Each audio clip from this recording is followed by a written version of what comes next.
So there's this funny thing called pain in life, and in my opinion, it's necessary. Without it, people would be like, oh, I'm gonna repeatedly hit my head against this counter, and boom, no pain. Now, granted, if you did that, you would die, but I feel like one of the most commonly talked about ways to experience pain is childbirth. But I don't agree. See, a couple months ago, I had to get cut open and have a new pacemaker be stuffed inside of me. So they had to cut me open and remove the old pacemaker. And a direct quote from my doctor, Dr. Silvar, love you, my dude, was like, yeah, we had to dig around for it. Like, I'm sorry, what? Anyways, they had to cut me open again to put in the new pacemaker, so now I have more scars than Edward Scissorhands. Back to childbirth. Now, I haven't given birth to a child for a multitude of reasons, but from what I've heard and from what my mom has told me, it's painful. However, you can take meds and it gets a lot better. When I had myself cut open, I had some meds administered through an IV. And that's all well and dandy until you realize the medicine that they are pumping into your body is ice cold. Also, want to move? You can't. Want to adjust your position in your bed? You can't. Want to use the restroom normally? You can't. Want to take a deep breath? You can't. Want to experience no pain when going over minor bumps in the road?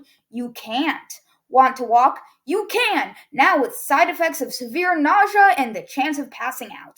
And yes, I know all the mothers are rushing down to the comments and are typing, well, actually, I went through more pain because of dilation and contractions, and yeah, I had that too. Any random time for 2 weeks, I could be doing anything. I get a contraction. These take your breath away, cause a serious amount of pain, and were just awful. So that's my rant about how awful my pacemaker surgery was. I think it's time to take a break from my pain and talk about someone else's pain. My stepfather is one of the nicest people on the planet. He's smart, strong, and can play an instrument. However, he has the pro version of looking like Edward Scissorhands. He has put his hand through an Etch-a-Sketch, got his hand stapled, flew off his top bunk, got nailed in the face with a soccer ball, and had a dog bite and cling to his chin, as well as many other things such as penetrating his foot with sharp objects. But one story that I always remember is the story of his 7th birthday.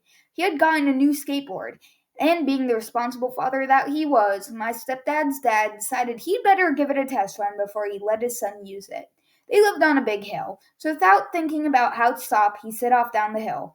All the way down, you could hear him scream, Eileen! Which was his wife's name. He ended up crashing, and after his incident, my stepdad's dad took those wheels right off that skateboard. Back to my pain. One time, when I was walking through the gym after a fun ultimate frisbee practice, I had to go pick up my stuff. I said thank you to our awesome teacher and picked up my backpack. I turned and suddenly my vision was filled with orange. The thing happens whenever something bad is about to go down and you're powerless to stop it. Time slowed down, and for what felt like an eternity, that frisbee hovered there. And then, bam! Hit me right on the nose, and a man went down. It was a grueling pain for about 10 seconds, but then it wore off. Another time, I was walking down the hall to get to my next class, as people came flying out of a room, running at top speed. I could tell they were about to hit me, and one of them had a Chromebook case, the kind with handles on the top. It swung loosely and nailed me in my kneecap. It took my left leg out of commission for a solid 20 seconds, so I was limping down the hallway like a wounded animal.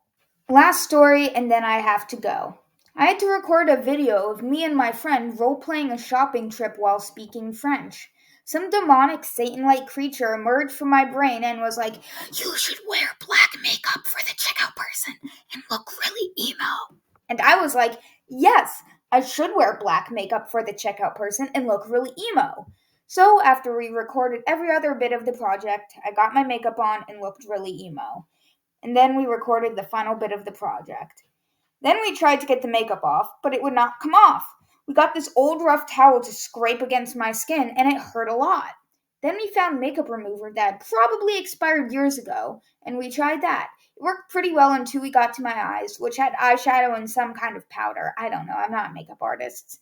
And so some of the chemicals got into my eye. It stung so bad I had to lay down and scream.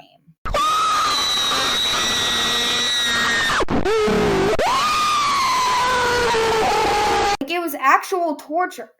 So that's my experience with pain. I also want to clarify that skateboard bit, it was my stepdad's dad that went down the hill.